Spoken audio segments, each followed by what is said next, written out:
Special operation of the Security Service of Ukraine, Spider Web, seriously destoyed Russia's ability to carry out massive missile attacks. Recall, on June 1, drones of the Security Service destroyed and damaged 41 enemy planes at airfields deep in the rear.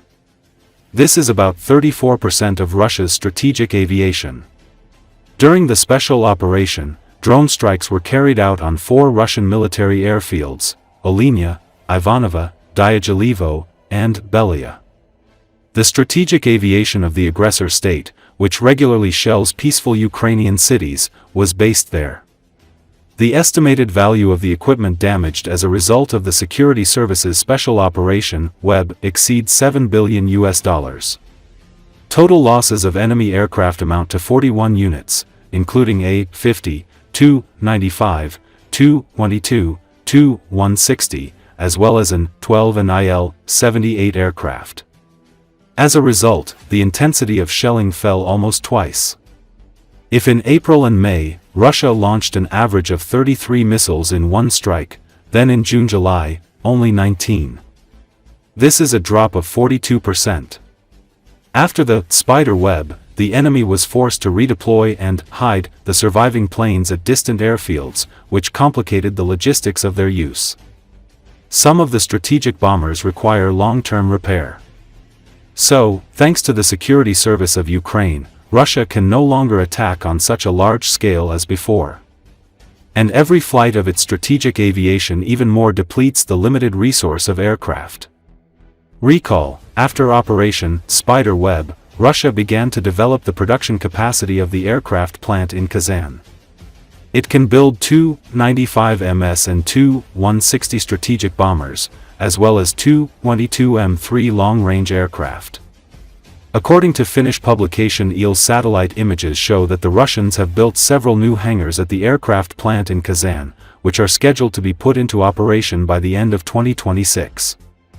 The largest of the new buildings is approximately 320 meters long and has an area of approximately 19,000 square meters, which is equivalent to an area of almost 3 football fields. Satellite images also show active construction of other hangars, likely for the repair and maintenance of other aircraft. It is known from open sources that the Kherson aviation plant will spend about 90 billion rubles or almost $10 billion on modernizing production. Currently, construction is behind schedule due to sanctions and a lack of labor. In particular, it is known that the production of the Tu-14 civil aircraft has been effectively disrupted, since only one of the 23 ordered aircraft is ready so far.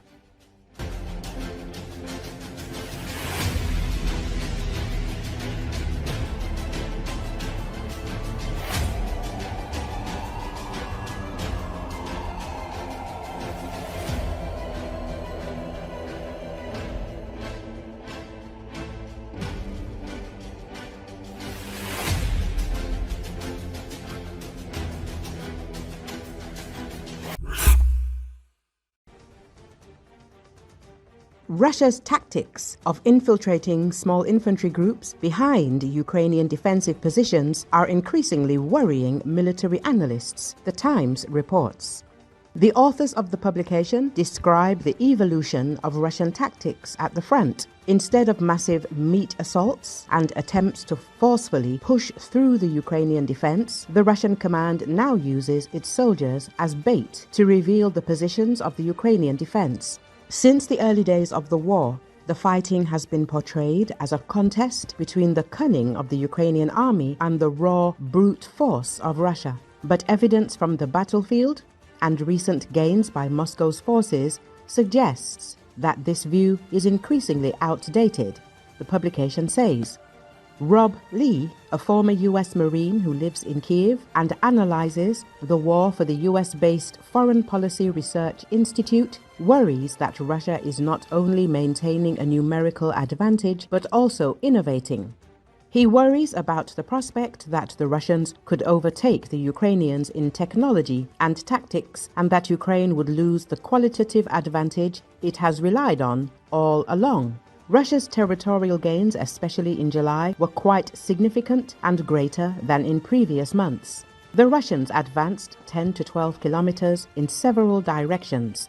We have several areas where the front is starting to leak. Polish military analyst Konrad Muzyka agrees with his colleague. By aggregating explanations from analysts and accounts from captured Russian soldiers, The Times outlines the essence of the new Russian tactics that the Russian command has been systematically using in recent months. In many places, the density of Ukrainian defense is very low. Usually we are talking about 10 to 12 soldiers per kilometer who occupy 3 or 4 camouflaged positions and from there observe the front line. Since there is no continuous line of trenches, the Russians are infiltrating tactics. Small infantry groups of 2 to 6 soldiers try to sneak between the Ukrainian trenches, often at night, and gain a foothold in the rear of the Ukrainian forward positions, waiting for reinforcements. If Ukrainian soldiers see Russians crawling between their positions and open fire, this is also a success for the occupiers. After all, in this case, the Ukrainians will unmask themselves and then Russian troops will try to destroy these positions with drone strikes or aerial bombs. The fact that most Russian soldiers die trying to crawl a little forward or at least simply find camouflaged Ukrainian positions does not matter to the Russian command. Soon, Russia will send more of the same. As The Times notes, amid the many examples of Ukrainian ingenuity and the Russian military's spectacular disregard for human life, it can be easy to miss that Russia's generals are actually constantly innovating too.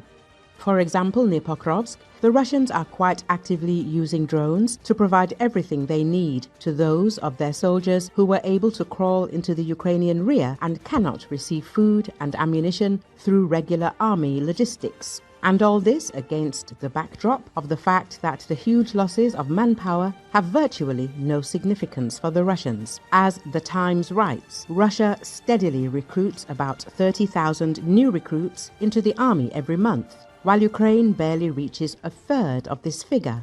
The aforementioned American analyst Rob Lee warns that further accumulation of Russian superiority in various aspects of warfare could create truly serious problems for Ukraine, even compared to what it has now. The Russians have not achieved the desired result on the front this summer, failing to achieve a major breakthrough. But the trend on the battlefield is clear, and it has left some Ukrainians with a sense of foreboding. Russia's success in recruiting forces and using them more effectively has increased the pressure on Zelensky and convinced Putin that the fight is worth continuing for a while longer. The Times concludes,